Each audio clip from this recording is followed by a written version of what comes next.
dans le prochain épisode de Demain nous appartient. Tandis que Karim parvient à faire parler Ryan, Amanda et Ulysse franchissent un nouveau cap. En parallèle, le prénom de la future fille Delcourt fait débat. Attention, les paragraphes qui suivent contiennent des spoilers sur l'épisode de Demain nous appartient diffusé demain soir sur TF1. Si vous ne voulez rien savoir, ne lisez pas ce qui suit. Mercredi 19 août dans Demain nous appartient. Karim parvient à faire parler Ryan inquiet pour sa belle-mère. Timothée lui assure que les ravisseurs de Nina ne lui feront aucun mal car c'est une gentille petite fille. Touché, Lou le remercie les larmes aux yeux. Lorsque Victor la prend dans ses bras pour la réconforter, cette dernière remarque qu'il porte une arme à feu. N'entendant pas que l'homme qu'elle aime fasse n'importe quoi, Lou insiste pour qu'il s'en débarrasse au plus vite. Seulement, Victor se dit prêt à tout pour sauver Nina et jure qu'il ne fera pas de bêtises. Par la suite, l'homme d'affaires retrouve le lieu où Ryan est retenu pour le faire parler. Le trafiquant fait mine de ne pas savoir pourquoi il est là et Victor le menace alors de son arme en l'invitant à bien réfléchir. Pendant ce temps, Lou se rend au commissariat et informe Karim que son compagnon possède un pistolet. Pour Karim, Victor a forcément localisé Ryan et Lou le supplie donc de faire quelque chose. Promettant de l'aider, il prévient Sarah qui parvient à détecter le téléphone de Brunet.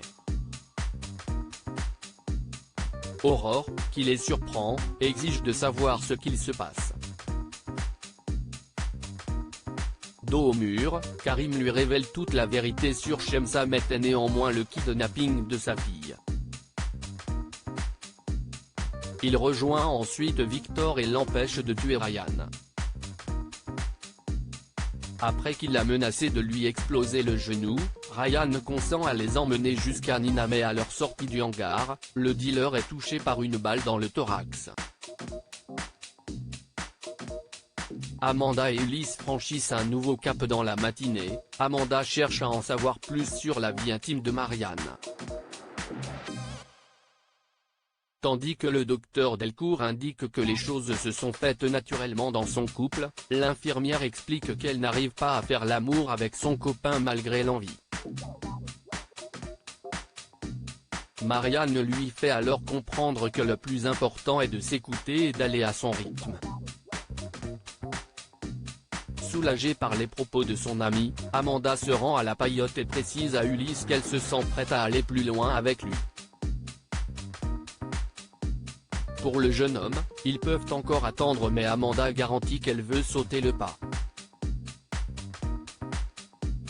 Plus tard, le serveur raconte à Roxane qu'il a la pression depuis qu'Amanda est prête à faire l'amour. Comme il a peur d'être maladroit, sa collègue l'encourage à se montrer sincère avec elle.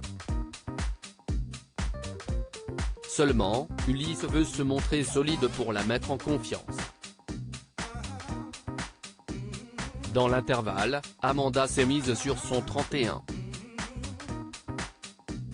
Elle demande à Renaud si elle n'est pas trop maquillée et le médecin souligne qu'elle a le droit de se sentir à nouveau séduisante. Rassurée, Amanda rentre chez elle et découvre son appartement rempli de roses et de bougies.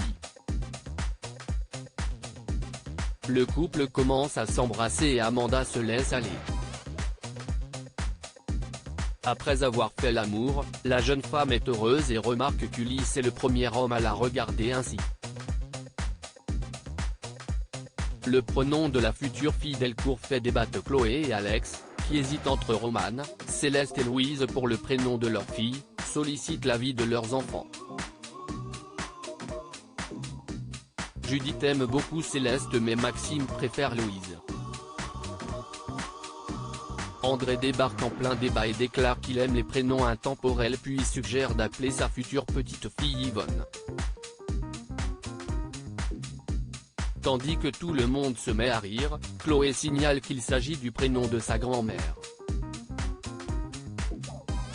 Même si Chloé trouve son choix démodé, André souhaiterait transmettre le prénom de sa mère à sa petite fille car il n'a pas pu le faire avec ses enfants. Refusant de faire de la peine à son père, Chloé prie Alex de parler à André pour lui signifier gentiment qu'ils n'ont pas l'intention d'appeler leur fille ainsi.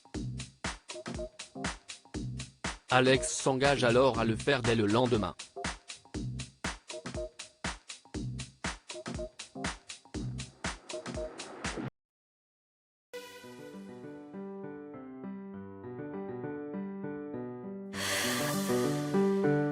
The man I love just had